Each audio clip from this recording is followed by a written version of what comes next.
naay mag 2 months, naay mag 3 months. Kaya nagsugod ta sa mga piso.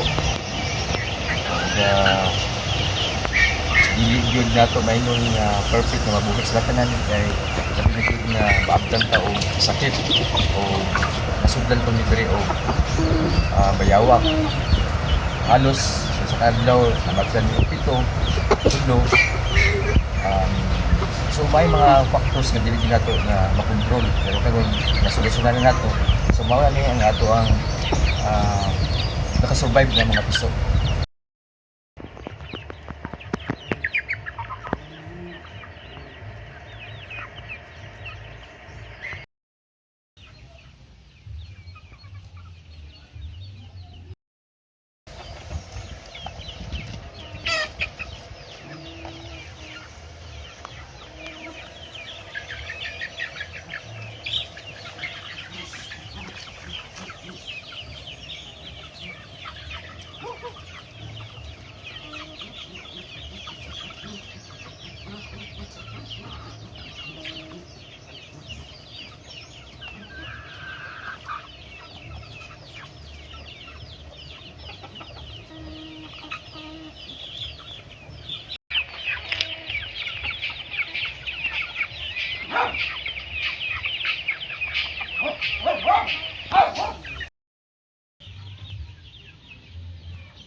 Kani, dati na mo ni nga babuyan.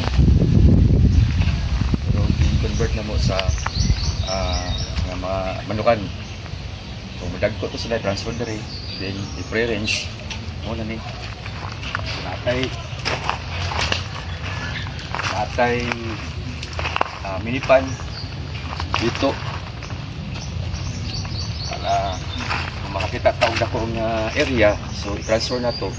Testingan ko na to o buhi o at least natin mga source of income good.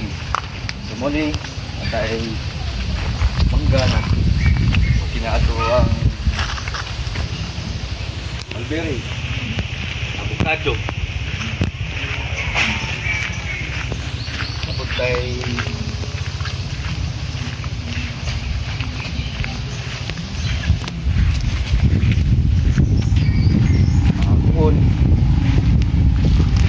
nga atay dako nga panahon pwede na to utangan diri og kanding and sa so, mga hayop nga pwede na to ibutang diri kay ako mahilig ko sa into farming kay ginadala ko sa akong papa sa una farming ug fishing so until such time nga